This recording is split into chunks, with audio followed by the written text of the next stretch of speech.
매주 금요일 주간 여론조사를 통해서 한 주간의 민심을 알아보는 쇼미더 민심 코너입니다. 배종찬 소장님 어서 오세요. 안녕하십니까? 네, 안녕하십니까? 금요일의 남자? 금요일의 남자. 이런 거 식상하잖아요. 배금주의 아니야? 배금주의. 아, 왜 그래요? 자, 프라이데이. 프라이데이. 프라이데이. 네. 프라이데이맨. 네. 제가 하면 거기까지만 하세요. 그 다음 알겠습니다. 넘어가지 마시고. 네. 자, 황규환님. 노영씨 방송 매력 있습니다. 뉴스공장 듣다 여기로 오게 되는데 예쁜 얼굴도 아닌데 점점점. 뭐야 도대체 어쩌라는 아니, 거야 정말. 너무 정확한데? 왜 이래? 아니 이 정도면 괜찮지 뭐 더 뭘 아니, 바래요. 그럼요. 정말 어이가 없네요. 자, 정말 우리 시청자분들요, 가까이서 보면은 진짜 매력이 있어요. 뭐야? 그럼 멀리서 보면 아니고? 아니, 멀리서 봐도 있죠. 멀리서 보면 알았어요. 노안 때문에. 자, 외모 얘기 그만하시고. 알겠습니다. 우리한테 별로 유리한 주제도 아니에요, 그 주제는. 네. 자, 각 후보들이요 본격적인 대선 행보 펼치고 있습니다. 차기 대선 지지도 어떻습니까? 네, 매주 금요일 소개를 해드리고 있는데 네. MBS 4개 여론조사 기관입니다. K-스테이 리서치, 엠브레인 퍼블릭, 코리아 리서치 인터내셔널 한국 리서치가 15일, 16일, 17일 월화수 실시한 조사입니다. 자세한 사항은 중앙선거여론조사 심의위원회 홈페이지에서 확인 가능합니다. 네. 자, 누구에게 투표하는지 물어봤는데요. 윤석열 후보 36%, 이재명 후보 35%, 오. 안철수 후보 5%, 심상정 후보 4.5%. 자, 응답을 하지 않은 태도 유보층이 18%로 나타났습니다. 네. 근데 이 결과를 보면은 윤석열, 이재명 후보 거의 차이가 없어요. 그러네요. 그러니까 직전 조사하고 비교하더라도 더 격차가 좁혀졌는데 네네. 이 말씀은 드려야 될 것 같아요.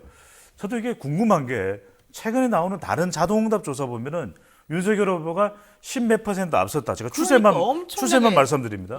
오차범위 밖으로. 그러니까 이게 뭐지? 네. 이 조사하고 저 조사하고 자꾸 틀려. 네. 이게 혼란이 생겨요.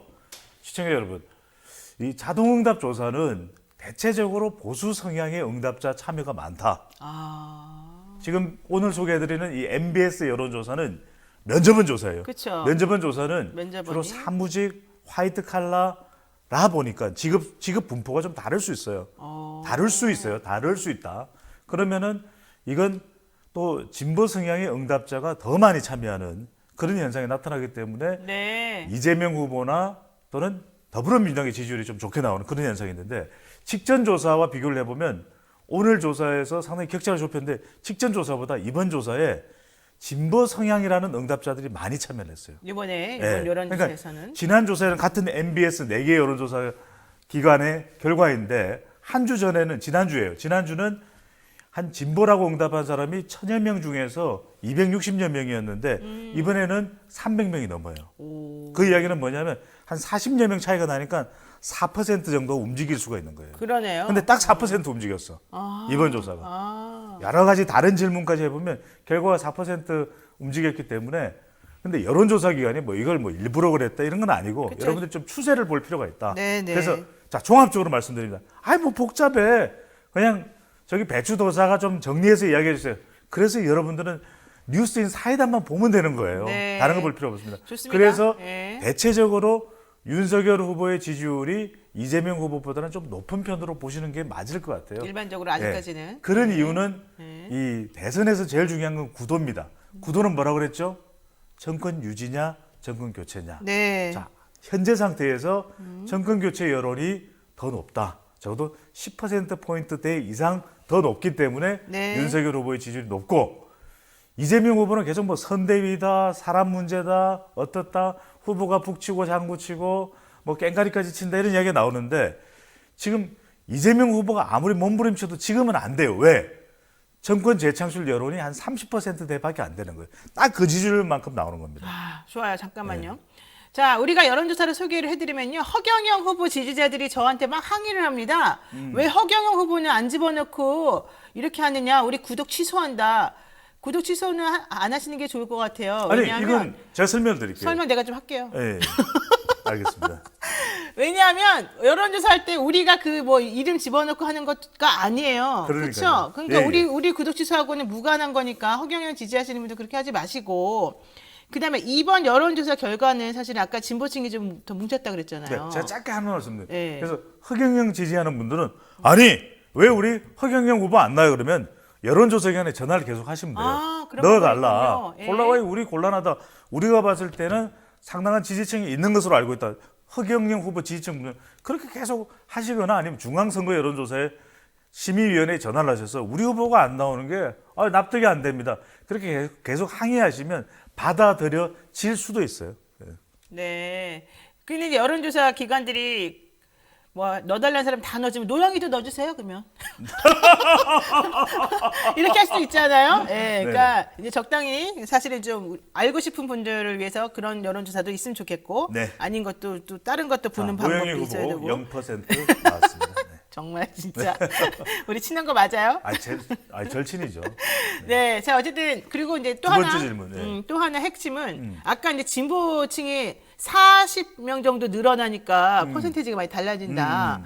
그러니까 제가 봤을 때는 아직까지는 이 진보층이 안 뭉친 거야. 그렇죠. 왜냐면은 지금 이분들이 매일 화가 나 있어요. 네. 지난번에 윤석열 후보가 대선 후보로 된 다음 어. 현재까지 사실은 왜 민주당이 이 모양이냐, 왜 니네는 제대로 안 하느냐, 그 다음에 실질적으로 우리들이 원하는 방향으로 지금 이렇게 뭉쳐서 민주당에 가야 되는데, 아우, 너무 답답하고 정말 짜증난다.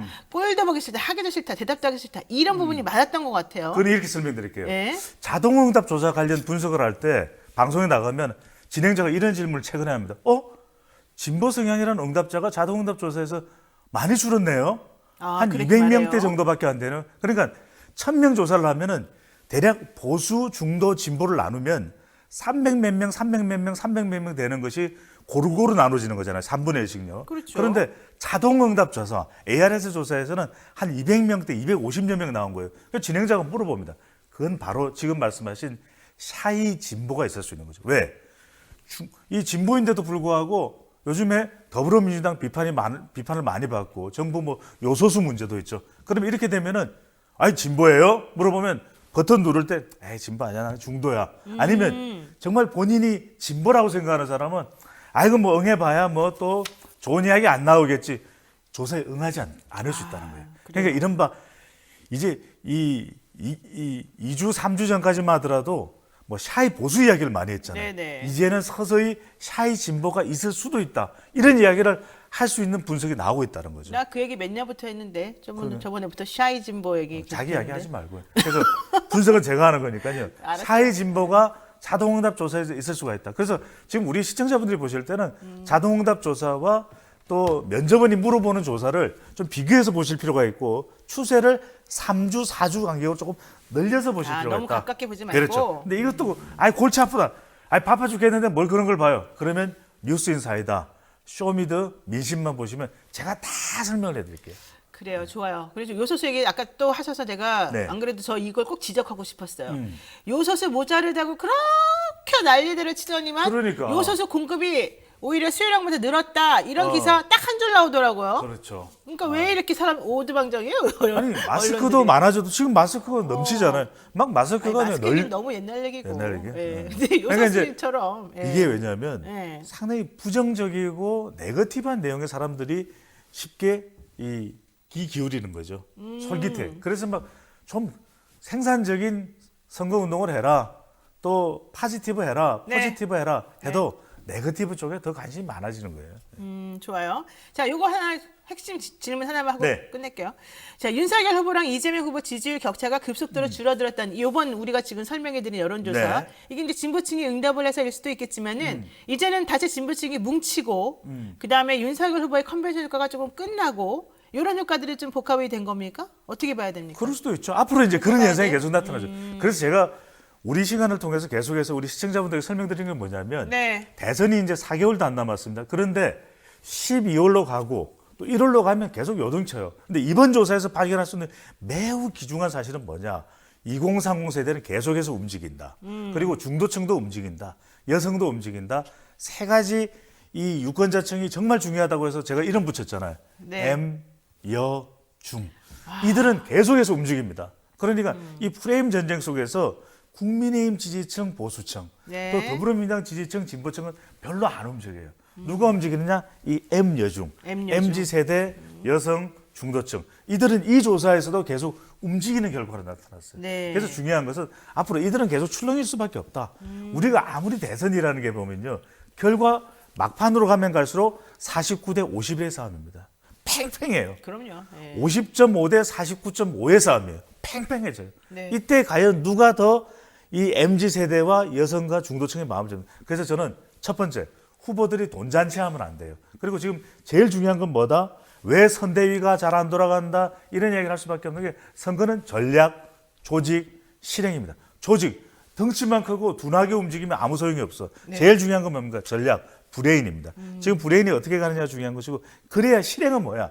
일이 맡겨져야 움직이는 거예요. 네. 의원들 개개인은. 앞서 이제 김남국 의원도 있었지만 김남국 의원 참 열심히 합니다. 근데 더 중요한 거는 그 바로 위에 브레인이 누구냐? 위에. 브레인이 누구냐? 물론 네. 브레인은 우리 노영희, 배종찬 저 두 네. 사람인데 네. 자 중요한 것은 그래서 이해찬 대 김종인의 싸움이 될 수 있다. 마지막 승부 빠바밤 빰빰빰. 근데 이해찬 의원이 들어와요 선대위에 그러면은? 저는 네. 공식적이든 비공식적이든 이해찬 전 대표가 역할을 할 수밖에 없다. 왜 그러냐면 그래요? 이해찬 전 대표와 김종인 전 위원장 사이에 상징성도 있어요. 처음에 김종인 전 비대위원장이 지역구에서 맞붙었던 인물이 이해찬입니다. 지난 네. 2016년 총선 때는 이해찬 전 대표 공천을 배제해요. 근데 이번 2022년 대선이 바로 그들의 마지막 승부다. 왜? 이해찬 전 대표는 교육부 장관을 역이면 아직 촉이 있어. 네. MZ세대에 힘들어하고 답답해하는 이재명 후보를 도와줄 수 있죠. 김종인 전 비대위원장은 누굽니까? 중도층 견인의 마법사, 네. 성무사, 네. 반지의 제왕의 간들 내가 중도층이야. 이해찬 전 대표는요 완전 깨돌입니다. 그래서 MZ세대 그리고 지역적으로는 두 인물 모두 서울과 충청에 대한 견인 능력, 결집 능력이 있는 사람들이기 때문에 네네. 지금 이번 선거에서 정말 중요한 것이 서울 충청이에요. 지역은. 네. 바로 이들의 정면 승부. 빠바밤 이해찬, 김종인입니다. 자, 좋은 생각인데 뭐 그분들이 사실 김종인 전 위원장이야 뭐 당연히 합류하겠지만 네. 이해찬 선대위원장 이거는 지금 어떻게 될지 몰라요. 예. 합류해요. 합류해요. 합류할 수밖에 없는 게 자 이해찬, 배종찬, 찬찬이죠. 자, 좋습니다. 자, 중요한 거는요. 요즘에 이제 그 중도층 표심 아까 네. 얘기했는데 윤석열 후보 지지자들이 사실은 상당히 큰 폭으로 올라간 게 민주당에 대한 실망감 때문에 혹은 정권 교체에 대한 열망 때문이 조금 더 컸다면 사실 제가 봤을 때 한 10% 정도는 좀 빼고 보는 게 원래 더 맞을 것 같긴 해요. 그 지지율에서. 그렇죠. 자, 그런데 요즘에 국민의힘의 윤석열 후보 쪽에는 지금 부인 리스크가 점점 눈덩이처럼 지금 딱 그 가시적으로 커지고 있지 않습니까? 게다가 지금 장모 최은순 씨하고의 공무원 관계라든가 아니면은 파주 요양병원 관련해가지고 좀 이게 맞다라는 얘기 나오고 또 대장동 의혹 관련해서도 곽상도 의원이 뇌물이 맞다라는 식으로 좀 보도가 나오고 그렇죠. 있고 그럼 오히려 이런 것들이 좀 악재가 돼가지고 지금 아까 말씀드렸던 그 10몇 %의 그 윤석열 후보에게 덧붙여준 그 지지율이 사실은 조금 더 이렇게 사그라들 가능성이 좀 있어 보여요. 그렇죠. 그 변동성이 있기 때문에 네. 지금 본부장, 네. 본부장이라는 이야기가 윤석열 후보 본인, 부인, 장모거든요. 그렇죠. 그래서 지금 이번 대선에서 제가 어떤 이야기를 했습니까? MZ세대와 여성 중도층이다. 이들이 바로 영향을 받을 수밖에 없는 것이 여성 관련이고 또 금전적인 문제거든요. 20대, 30대가 제가 관심이 있는 이 주식 투자잖아요. 근데 주식 투자 관련돼서 지금 의혹이 있는 것이고 네네. 그렇다면 20대, 30대 표심도 지금 변동성이 계속 커질 수밖에 없는 것이고 여성도 이 장모 최은순 씨 또는 배우자 이게 의혹을 털어내야 되는 거예요. 논문도 그렇고 그러니까 뭐냐면 그냥 막연한 비판, 막연한 마타도 흑색선전이 아니라 지금 양쪽 다 마찬가지입니다. 여야 후보 모두 네. 이 배우자와 관련된 리스크가 계속 이야기가 나오고 있기 때문에 가급적 그래서 노출을 안 하려고 하는 그런 특징도 있거든요. 그러니까 지금 예를 들면은 김건희 씨 관련된 의혹에 지금 윤석열 후보가 대답을 안 하고 있는 저런 태도가 오히려 부정적으로 영향을 미치는 거군요. 부담이 되죠. 부담이 왜냐하면 된다. 어떤 의혹이든지 지금 가장 중요한 유권자층이 MZ세대와 여성이 중도층 알고 싶다는 거예요. 알고 싶다. 영부인이 될 궁금하다. 수도 있는 사람에 다 영부인의 가능성이 지금 있는 사람들이잖아요. 네. 왜냐하면 대선 결과에 따라서 그렇죠. 그렇다면 그들이 누구인지 궁금하고 의혹이 있는 부분에 대해서 어떻게 해명이 되는지 답변이 되는지 이 내용 자체에 대한 평가가 이루어질 수밖에 없습니다. 네. 정말 중요한 건 이미 기존 핵심 지지층들은 안 변하죠. 이념에 의해서. 네네. 이념 이 치열한 프레임 전쟁에 하지만 정말 중요한 건 여성들이 볼 때도 궁금한 거예요. 아 이런 소문이 들리는데 그게 진짜예요 아니에요? 직접 본인이 나와서 해명을 해야 되는데 역대 어느 대선과 비교를 해도 네. 이렇게 배우자가 등장하는 시점이 늦춰지는 선거가 없었어요. 그러니까 너무 그만큼 늦어요. 배우자 리스크가 크기 때문에 이제는 국민의힘도 이재명 후보의 배우자 공격 네. 이런 현상이 나타나고 있는 거거든요. 그렇기 때문에 결과적으로는 어느 시기가 됐든 뭐 그걸 넣어준다고 해서 해결될 수 있는 문제가 아니에요. 나와서 모든 의혹에 대해서 다 해명을 해야 되는데 저는 제안 드립니다. 우리 뉴스인사이다에 김혜경 씨, 김건희 씨, 쌍김이죠. 다 나와라 이거예요. 다 나와서 네. 노영희 진행자까지 여성이죠. 3명의 여성이 네. 정말 치열한 토론을 통해서 금요일은 안 됩니다. 제 시간이 있으니까요. 월화수목 중에서 나와서 정말 치열한 토론을 통해서 아니 우리 시청자분들한테 해명해라 이거예요. 좋아요. 자, 배추, 배동찬 재밌어요. 배동찬, 이해찬 두 분 겁나게 존경합니다. 자, 오늘 찬찬찬 한번 띄워주세요. 네. 배동찬님 시원한 사이다 같은 말씀 제 속에 뻥뻥 뚫립니다. 제가 18번이 찬찬찬이에요. 아, 그래? 찬찬찬. 네. 대머리 전엄책님, 배추도사 승. 아유, 이렇게 아유. 하셨고요. 어쨌든 지금 칭찬의 댓글이 막 잔뜩 올라옵니다. 자, 요거 이제 시간 얼마 없으니까 하나 네. 할게요. 자, 선대위 구성 후보 지지율에 어떤 영향을 주는지 지금 이제 윤석열 후보 선대위 구성 관련해서 하나 여쭤볼게요. 지금 계속해서 선대위에 들어가냐 마냐, 뭐 정권을 주냐 마냐 이거 가지고서는 얘기를 하도 많이 하니까 오히려 지금 정당 지지율이 빠지고 있다. 그렇죠. 예. 그 영향이 있을 수가 있어요. 왜냐하면은 결국 김종인 전 비대위원장의 영입 합류가 뭐냐? 저는 데이터상으로 제로섬이라고 봐요. 왜 그러냐면 2012년에 김종인, 2016년에 김종인과 다르다. 왜 결정적으로 다르냐? 네. 그때는 2012년에는 문제가 생기더라도 박근혜라는 인물이 해결을 해줬어요. 네. 그리고 2016년에는 문제가 생겨도 문재인 대통령이 해결해 줬어요. 당시에. 그런데 지금 문제 생기면 누가 해결해 주죠? 왜?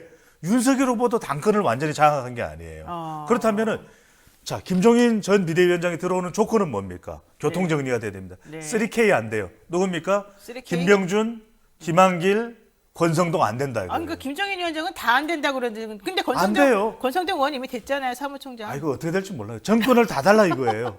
그러면은 알겠어요. 저는 네. 무슨 말씀이냐. 네. 이래서 5%, 7% 늘어날 수 있습니다. 네. 그런데 5%, 7% 도움을 받을 수 있는 두 사람이 못 들어와요. 누굽니까? 홍준표, 안철수. 그래서 저는 결과적으로 이번 대선에서 김종인 전 비대위원장의 역할은 물론 그분의 능력은 탁월하다고 평가하는 사람도 있습니다. 하지만 데이터상으로 본다면 제로섬이다. 좋아요. 자, 민주당하고 열린민주당 합당한 데잖아요. 네. 그러면은 지지율 결집 가능하고 좋습니까? 어떻게 됩니까? 저는 도움은 돼요. 하지만 결정적인 건 아닙니다. 왜? 결과적으로 사람들이 보는 건 이재명과 더불어민주당과 문재인 대통령을 보는 거지 열린민주당을 보는 거 아니에요. 이게 결집이 되면 네. 물론 티끌모아 태산, 백지장도 맞들면 낫죠. 네. 그래서 도움이 돼요. 마이너스가 되기보다는. 물론 이제 이런 걱정하는 사람들이 있어요. 중도층은 어떻게 할 거냐. 그런데 그건 합해 놓고 그다음 노력을 통해서 중도층을 보완할 일이지 미래 이 겁을 먹고서 아무 일도 못할 건 아니잖아요. 그런데 뭐냐면 열린민주당이 했더니 일 다 끝났네, 이겼네. 그건 아니라는 거예요. 열린민주당은 약간의 도움, 약간의 플러스인 것이지 이걸 마치 호들갑을 떨면서 문제가 다 해결돼서 이제 끝났어, 우리 이겼어, 이건 아니라는 거예요. 유권자들이 보는 거는 첫 번째 이재명, 두 번째 더불어민주당, 세 번째 문재인 대통령을 봐요. 지금 가장 중요한 것은 어떻게 하면 정권 교체 여론보다도 낮은 이 정권 유지, 정권 재창출 여론을 더불어민주당은 끌어올릴 수 있느냐. 반대로 국민의힘은 이 격차를 계속 벌려나가는 이 승부지 열린민주당과의 합당, 연대, 협력 도움은 됩니다. 하지만 결정적이지는 않다. 좋아요. 요거 하나 여쭤볼게요. 민주당 지지율이 뭐 조금 올라가는 듯한 느낌이 나고 이재명 후보하고 윤석열 후보 간의 지지율 격차가 좀 줄어드는 것처럼 계속 변하죠. 보이는데 네.